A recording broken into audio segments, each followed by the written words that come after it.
Hello mga kabusing! Welcome back to my vlog. So, sawadikap, kapungkap at salam alaikum po dyan mga kabusing sa lahat pong nanonood po sa aking YouTube channel.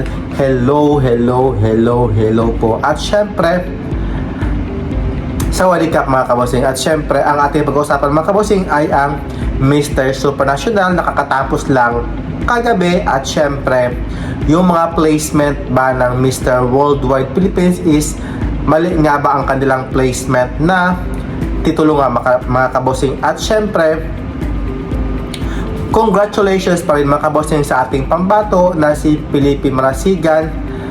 At least nakatapak siya sa top 20 nga. At syempre, bigo nga itong makapasok sa top 10 at sa top 5 nga mga kabosing. So, paano nga ba ito siya hindi nakapasok? At yan ang ating alamin mga kabosing, no, sa YouTube nito. Sorry mga kabosing kasi masama yung pakiramdam ko, parang may sipon na, almost 2 days na yata mga kabosing.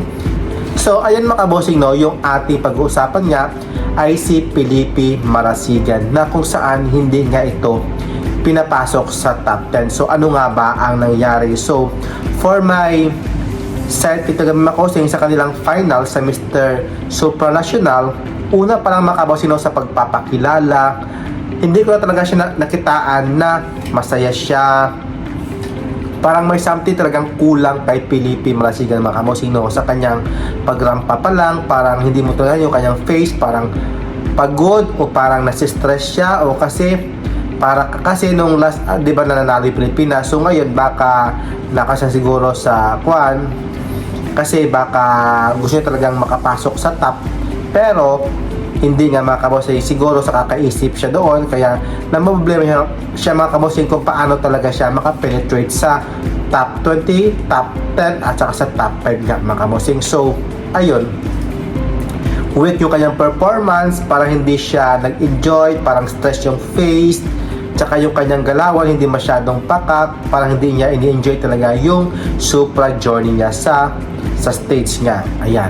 At syempre, yung mga placement niya mga kabosing, no, like sa Mr. Global Philippines, Mr. International Philippines, Mr. Manhunt International Philippines, sa Mr. Cosmopolitan, Mr. Echo, at syempre sa Mr. Supra nga mga kabosing, no. So what if nga lang mga kabosing, no, kung si MJ Ordiliano talaga ang ating ipapadala doon sa Mr.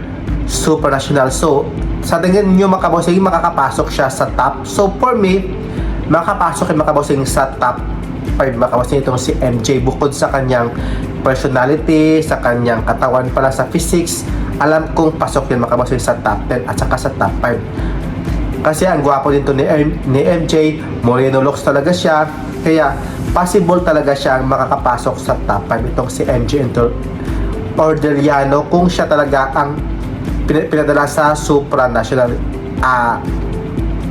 pera kay Felipe mga kabosing,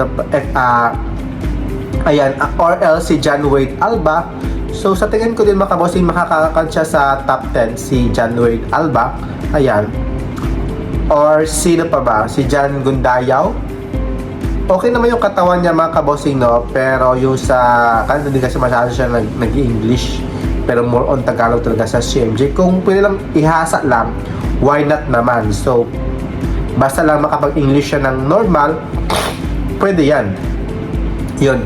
At syempre si Felipe naman, pwede siya sa Mr. Global, ayan. At sa Mr. Supra naman, si MJ Ordiliano. Sa international naman, okay naman si John Wade Alba, ayan. At saka si sa Manhunt, si John Gundayaw. Sa Miss Cosmo, si John Bonifacio. So okay na yan. Sa Echo naman, okay naman si Fred, si Godfrey. So ayan mga kabosing, no, grabe, nasayang nga dito mga kabosing sa sa preparation ni Felipe na almost 2 months, 3 months, 4 months, 5 months yung kanyang preparation.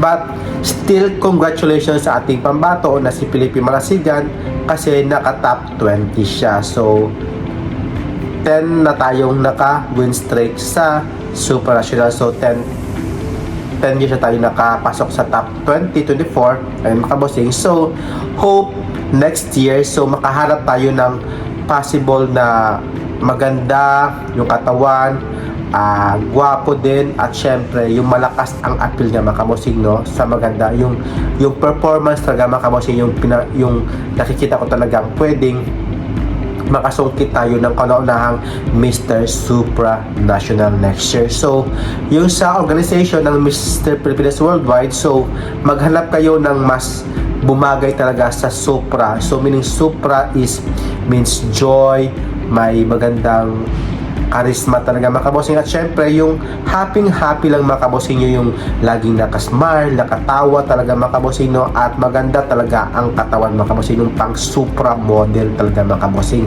So ayan, so still congratulations sa ating pambato na si Pilipino Marasigan na nakatapak nga ito sa top 20, so not bad mga kabosing.